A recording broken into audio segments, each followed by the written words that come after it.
stuff won't help. We have to put our heads together and fix this. Think, is there anything we can do? Can we quell the fire or reroute it? Yes! The old forge! It uses a different system. If we fix it up, we might be able to disperse the fire. Right. There you go. You're gonna sit and cry or get up and help? Let's go. Let's get this done! I got it. Let's try.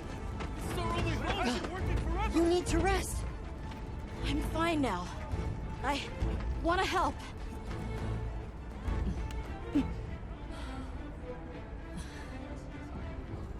All right. Let's go. Okay.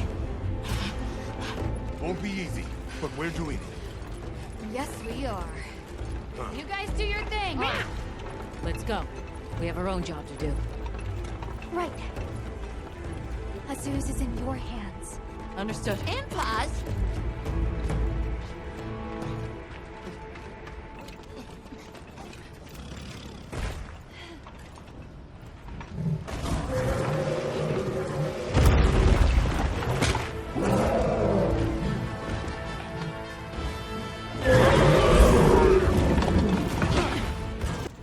What's good, everyone? It's your boy Dak908, aka the Dig Dug himself, and today, ladies and gents, we're going to be fighting the Ajarakan. Now, first and foremost, let me say that is the first and last time I'm going to use his full name. We're just going to refer to him as AJ because I kind of hate pronouncing the rest of his name. Let's not look into it. Let's not look into it. Anyway, AJ is a fanged beast. Now, this guy, for those who've been playing the game for a long time, Monster Hunter that is, he's very reminiscent to a couple of the little monkey guys that we know. And if you do know, I guess you can say it in the chat, but for the most part, this young man right here is kind of like the Rajang adjacent. Rajang was a monster in the previous Monster Hunter games who will probably make his way into this one. This idiot monster decides to find his way into every single game because Capcom just pretends to love him so much.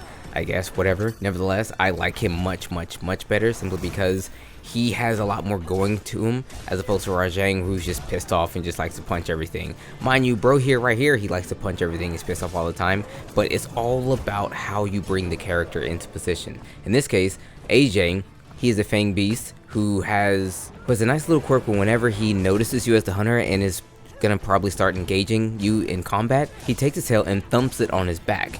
Now, kind of like a drum, if you will, you can kind of hear whenever I'm just rolling around wherever I am and I hear the thunk, thunk, thunk, I'm like, crap, freaking AJ's around here somewhere and he's going to try to fight me. He will swing on you. Actually, the first time I ever fought AJ was not here. I fought AJ for the first time fighting Rompompolo, actually. He was beating up Rompompolo and I decided, dude, like, chill, and then he's hit me and I'm like, oh no, I ain't gonna let this slide, cousin. So I had to beat him up, and yeah, I had to beat up his friend too. Nevertheless, we're getting way all over the place. AJ, Fang Beast, he himself is actually very weak to water. If you have water weapons, bring them here. Uzdana, if you have it, bring it to fight him. You're gonna do very well for yourself. AJ has a couple of moves that you should probably watch out for. Whenever he thumps his tail, he's actually starting to like really amp himself up, but when he truly amps himself up, he digs both of his hands into the ground. He takes on like a fiery form. I don't really know what else to say. It's like a real fiery form. Now, mind you, when he does this, there's another move he does where he sticks his hand into the ground and he just like scoops. It takes a long time. If you see this, you'll know it. It takes a while for him to actually build it up. Don't try to block it. Just get around it. Like, the area of effect is kind of big, but it's really narrow. So just when you see him put both hands into the ground, go around his back and just try to attack from there. But if you don't do that, he lifts up a huge amount of, I guess, earth or whatever, like more like a lava plume or something like that, and then it does unblockable damage. Mind you, with guard up, you could probably block it. I haven't tried. I don't care. It's you shouldn't need to care. Go around the monster when he does this. All right, just go around the monster when he does this. Nevertheless, that's an attack that he will do. He also has an attack that we lovingly refer to as the rock bottom. Now, the rock bottom isn't a super strong attack, but it's an attack that I want you guys to note that has a hitbox that is his entire body. So if you're like his legs or whatever, his kneecap or his toenail can clip you, and you'll still get hit with this attack. Now the rock bottom is what it sounds like. It's the rock bottom, but the thing is, it has two ways to hit. The initial attack is its own hitbox, and then after that he kind of throws sparks up, and that itself is a hitbox as well. Now these sparks, when they hit you, they will give you blast. Now this is the first instance of blast, I think, in this game, but it's not the only instance. What blast does, if you don't know, is when you're afflicted with the blast ailment, you have a couple of seconds, about up to maybe 30 or so, before you as the character detonates. However, if he hits you with a blast attack and then you get afflicted with a blast ailment, and then he hits you with another blast attack, you blow up immediately. The amount of damage you take, if I could put in percentages, it's about like 15 to 20% of your total HP. You don't want to get blown up. When you get the blastus on you, you'll see your character sparking a bit. Just roll, get it off you, completely try to get rid of it. You don't want to stay blasted up when you're fighting a monster like this, where a lot of his moves can actually afflict you a blast, and then you take free damage by not taking care of that issue. So I did say that he is a bit of a brawler. This guy, he likes to punch. He'll punch you in a multitude of different ways. These punches themselves don't do a lot of damage, but these punches will give you blast, so you kind of have to watch out for those. Outside of him doing a super amped up move where he gets all nice glowy and red and whatnot, and basically every move he does after that you have to kind of watch out for. In his standard form where he's not amped up, outside of the rock bottom and a few moves that I probably already explained where he does the huge plume of like lava, whatever, you don't have to worry about too many things that he does as far as that goes, because he's a scrapper. He doesn't have a whole lot of crazy things that he'll do outside of the standard, outside of his amped up state. But in his amped up state, there's one other attack I want you guys to be noted for. It is the super savage spin out. I don't know what else to call it. If you see this move, you'll be like, ah yes, the super savage spin out. I'll show you. I'll just show it to you. You'll see it right here on the screen. Editing me, please put it right there so that everyone can see it. It's weird. You can get hit by it. It doesn't take too long to where you will never get hit by it, but let's say you've been put in a bad spot. Let's say you're trying to get some blasts off of you, or you're trying to heal or something like that. You can get caught on the back foot and then have this to worry about. There's also instances where, let's say you're stunned and you have to worry about it, or if you're fighting two and you're trying to block one and then the other pops up, because in this particular quest you do have to fight two. Mind you, it's a split up quest between you and Olivia, but there are a lot of instances when you go to grind this guy that the both of them will be there. There's almost always two whenever you go to fight the one. I almost always found two when I fought just one. Alright, so enough about the fighting with this guy. Let's talk about the gear, because the gear is actually pretty cool. So Ajarakan gear is actually really cool. As far as the design goes, it's absolutely insane. I don't know exactly what this is called. I wish I was more, not stupid, more enlightened if you will. But this styling is amazing. Outside of the armor being cool, let's take a look at the skills. Now, the armor set comes with a couple of really useful skills. The first one being Part Breaker. Part Breaker makes it easier to break large monster parts and increases damage dealt when destroying a wound with a focus strike. Very cool ability to have. In this game where focus strikes and damaging wounds is like the big focus, this is absolutely big. This is one of those skills you kind of want to put on almost anything you can. Making it easy to break parts is phenomenal, especially if you're grinding for certain things like horns or tail cuts, or, well, if you're grinding horns and trying to cut tails.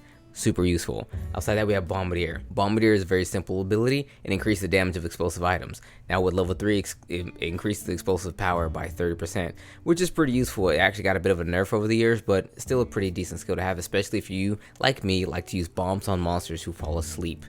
Now, blast resistance, again, this is one of those weird things where they could have just gave us the full resistance, like the negating it altogether, but nevertheless, we get 2 levels to it, which greatly delays the blast blight, but also greatly reduces the blast damage. Now, the delay.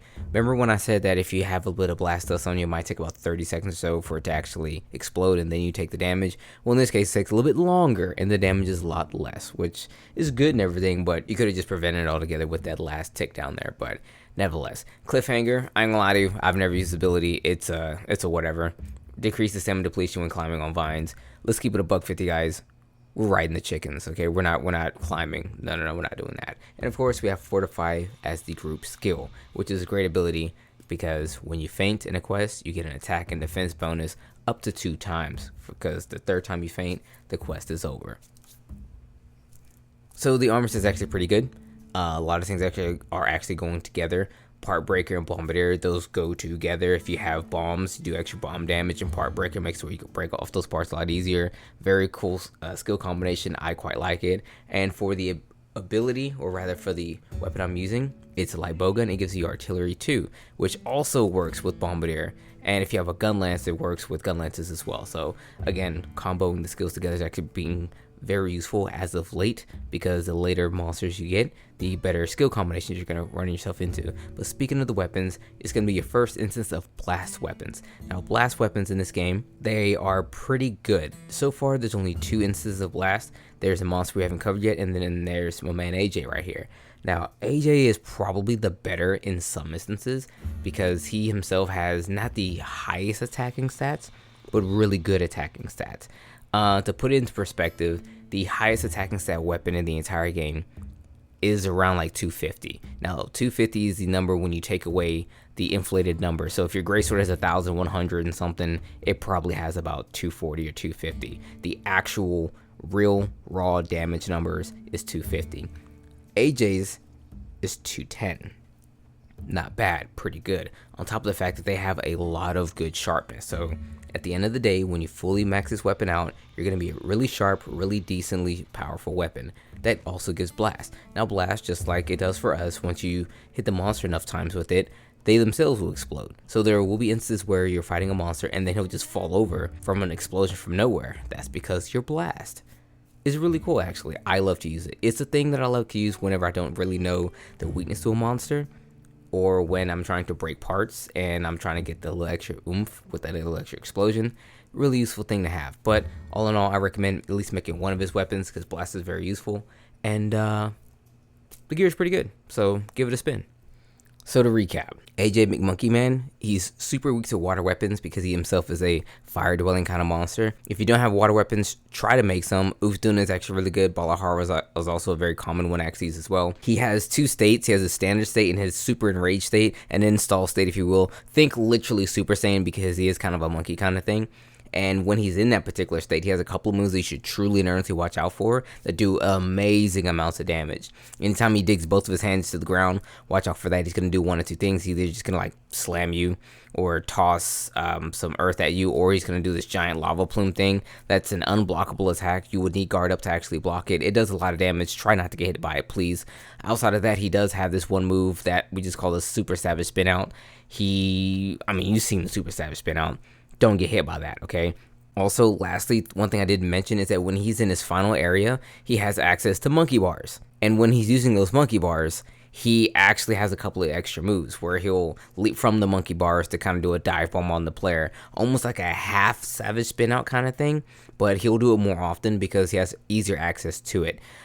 His weapons are actually pretty decent. They are blast weapons. I recommend you guys get some of those, because blast weapons are really good when you go to fight monsters who are pretty difficult to handle, especially if you don't have the particular elements that's actually super effective against them. Blast is a good alternative. It's kind of like using raw weapons with a little extra bonus, because raw weapons, they tend to have high attack stats. His weapons have high-ish attack stats, but also with the gift of being a blast weapon. Other than that, not too much to say about my man AJ. He's a pretty cool fight. I do like the fight. I like it quite a lot. It's just that he gets a little stingy when trying to get some of the rare items on him, but then again, hey, that's any other monster. The armor is actually pretty cool. The weapons I recommend getting. The fight is actually pretty fun. They do tend to fight not in packs, but they do like to roll up. So you'll be fighting one, then I don't know where another one actually show up. So prepare to get jumped. But with that being said, it's everything I have to really say about my man AJ, aka Ajarakan. Yes, I said I wouldn't say his full name again, but whatever. It's been your boy Dak908, aka the Dig Dug himself. Thank you all so much for coming and watching this video, and let me know if you learned anything down in the comment section, if there's anything I could do to improve the video quality and whatnot. But with that said, everyone, it's been your boy. Take care, and may the desired center forever be in your favor. Also, like, I'm taking suggestions on like other videos that we can actually do, because I have a couple of things I have cooking in the oven right now. But if you guys have any additional insight, I'd like to take that into account when I make additional videos outside of these standard Monster Decks videos. But yeah, take care, everyone.